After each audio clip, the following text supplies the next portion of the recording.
हाय बच्चों, आज के इस लेक्चर में आप सभी लोगों का एक बार पुनः बहुत बहुत स्वागत है।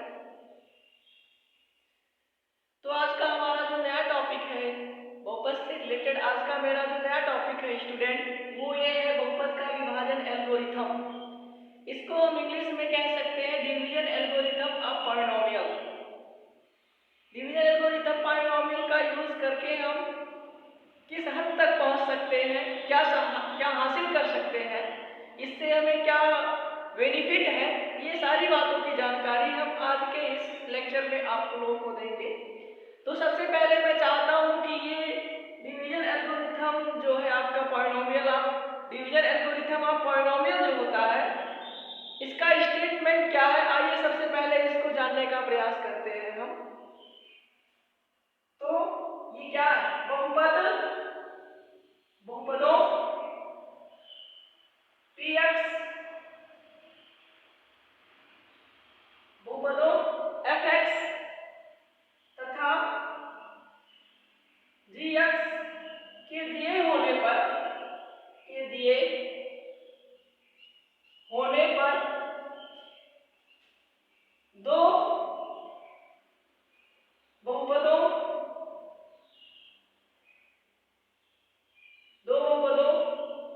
qx तथा rx, जहां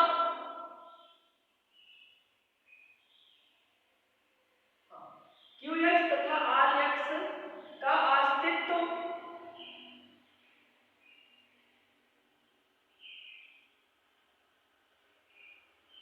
इस प्रकार है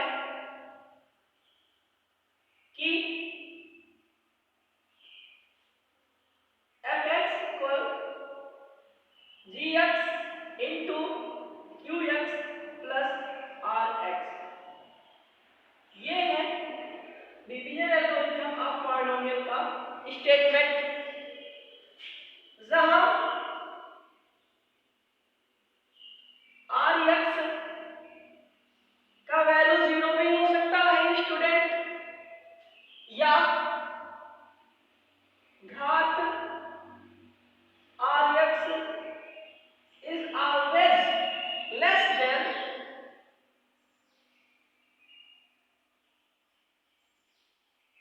घात gx। इस बातों को आप सभी लोग नोटिस कर लीजिए। इसके हेल्प से आगे की प्रॉब्लम हम सॉल्व करवाएंगे आपको। तो ये क्या क्या कह रहा है, एक बार दोबारा आप सभी लोग इसको समझ लीजिए कि बहुपदों pfx और gx, दो बहुपद आपको दिए रहेंगे, तो और फिर दिए हुए बहुपद के दिए होने पर हम दो ऐसे अद्वितीय बहुपद ज्ञात कर सकते हैं qx और rx। इस प्रकार ज्ञात होंगे कि fx की जो वैल्यू है पहले वाले बहुपद की वैल्यू gx और qx से गुणा करके rx की वैल्यू में जोड़ देते हैं, तो हमें ओरिजिनल बहुपद fx प्राप्त हो जाता है। तो ये क्रिया है, अगर ये बहुपद fx और gx आपका ज्ञात है स्टूडेंट, तो qx और rx बहुपद हम कैसे ज्ञात करेंगे, यही तो हमें आप सभी लोग को बताना है। हाँ, एक बात और ये भी है कि ये जो बहुपद आपका rx मिल रहा है, इस rx बहुपद की वैल्यू 0 भी हो सकती है, या बहुपद rx का जो घात होता है ये बहुपद gx के घात से सदैव छोटा होगा।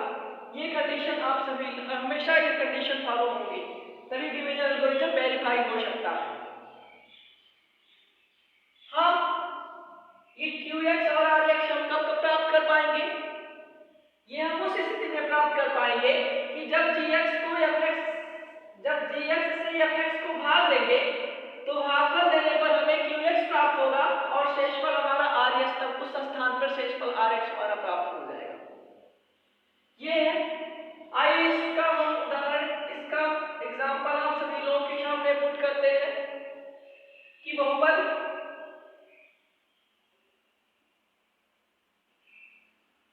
3x square plus 7x minus 9 को x माइनस 2 से भाग दीजिए, या क्यूब कर देता हूं।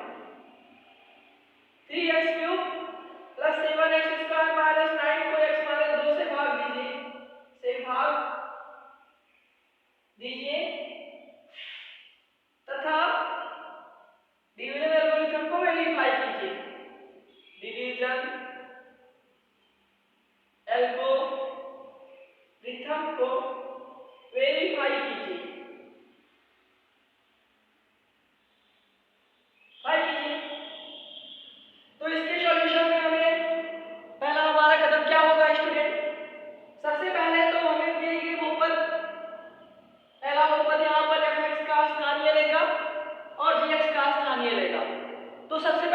ये चेक कर लेना होगा कि दिया गया बहुपद स्टैंडर्ड फॉर्म में है कि नहीं है। स्टैंडर्ड फॉर्म क्या होता है कि बहुपद का जो प्रत्येक पद है उस पद में चर का जो घात है वो घटते क्रम में हो या बढ़ते क्रम में हो, यही इसका स्टैंडर्ड फॉर्म कहलाता है। तो सबसे पहले देखेंगे इसका घात घटते क्रम और बढ़ते क्रम में है कि नहीं है। तो यहाँ लेते हैं 3x³ + 7x² - 9, ये तो आपका स्टैंडर्ड फॉर्म में ऑलरेडी है और ये भी देखने पर ऑलरेडी ये भी आपका स्टैंडर्ड फॉर्म में लिखा है। तो इसके बाद हमें x - 2 को 3x³ + 7x² - 9 को भाग देंगे। तो चलिए x - 2 3x³ + 7x² - 9, तो बहुपदों का भाग आप सभी लोग सीख चुके हैं, इसमें बहुत ज्यादा हमें विस्तार करने की आवश्यकता नहीं है। तो x पहले टर्म से इस बहुपद के पहले टर्म से ये बहुपद आपका पहला कटना चाहिए, इसलिए हमें इसको 3 टाइम ले जाना होगा 3x²। तो ये आपका हो गया 3x³ और भी -6x²। साइन को बदलिए, ये कैंसिल हो गया, ये 7 है ये 6 है, ऐड हो गया 7 6 13x² - 9। अब इस x से 13x² कटना चाहिए तो हमें विद्यार्थियों 13x ले जाना होगा। तो यहाँ पर आपका हो गया 13x² और फिर -26x चलिए इसका चिन्ह बदलिए, ये भी कैंसिल हो गया।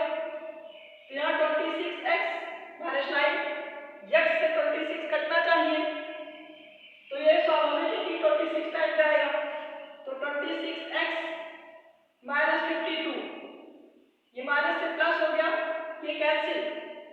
52 में से जब 9 को हम सब्ट्रैक्ट करेंगे तो ये आपका हो गया 43। ये क्या हो गया 43। आपको ये बहुपद और ये बहुपद आपको क्या था ज्ञात था, तो ज्ञात किए गए बहुपद से हमने एक बहुपद ये भी ज्ञात कर लिया और एक बहुपद ये भी ज्ञात कर लिया। तो यहाँ पर देखते हैं, यहाँ qx = 3x² + 13x + 26 और rx हमें क्या मिला है 43। स्पष्ट है डिवीजन इक्वल सबसे पहले क्या रहा कि जो हमें बहुपद का जो है rx जो बहुपद में मिलना चाहिए उस बहुपद का वैल्यू या तो 0 हो या उसकी घात gx की घात से छोटा हो। तो gx हमारा क्या है ये भी ध्यान दीजिए, gx बराबर x - 2 और यह x बराबर हमें क्या मिला है 3x³ + 7x² - 9। तो यहाँ पर स्पष्ट है, यहाँ पर ये भी लिख सकते हैं घात rx = 0, ये 0 घात का बहुपद है। तो क्या 0 जो rx की घात 0 है तथा gx की घात 1 है, तो बताइए rx की घात 0 और gx की घात 1, तो क्या 0 1 से छोटी है कि नहीं है। इस रूल को फॉलो कर रहा होगा, ध्यान दीजिए कि rx का घात से 2 gx की घात से छोटा होना चाहिए। तो यहाँ लिखेंगे स्पष्ट है कि घात rx इज लेस देन घात gx। चलिए ये चीज आपका वेरीफाई हो गया। अब इतना चीज ज्ञात होने के बाद इसको भी फॉलो करना चाहिए कि ये बहुपद जो है आपका ये बहुपद gx और qx के गुणनफल और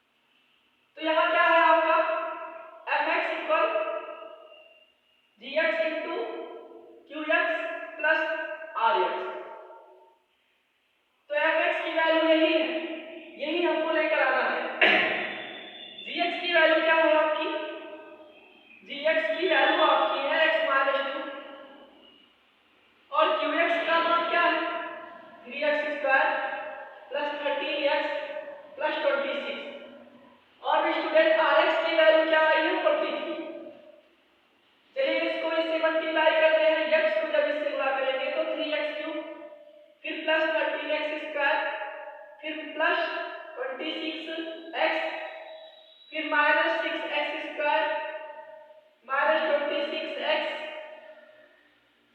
फिर माइनस 52 प्लस 43। थोड़ा सा इसको और आगे बढ़ा लीजिए, 3x³ 13x² में से 6 के कितना हो गया 7x², फिर 26 और 26 आपका कैंसिल हो गया। अब 43 में से 52 को जब हम सब्ट्रैक्ट करेंगे तो स्टूडेंट -9 हो जाए इक्वल टू fx। इसको सॉल्व करने पर mx में मिल गया कि नहीं मिल गया? तो इस तरीके से हमारा डिवीजन एल्गोरिथम वेरीफाई हो गया। Hence division algorithm is verified। तो विद्यार्थियों आप सभी लोगों को ये कॉन्सेप्ट क्लियर हो गया होगा कि हमें डिवीजन एल्गोरिथम का मतलब क्या होता है, इसको वेरीफाई कैसे किया जाएगा। अब आगे की जानकारी स्टूडेंट हम दूसरे वीडियो में आपको देंगे। Thank you.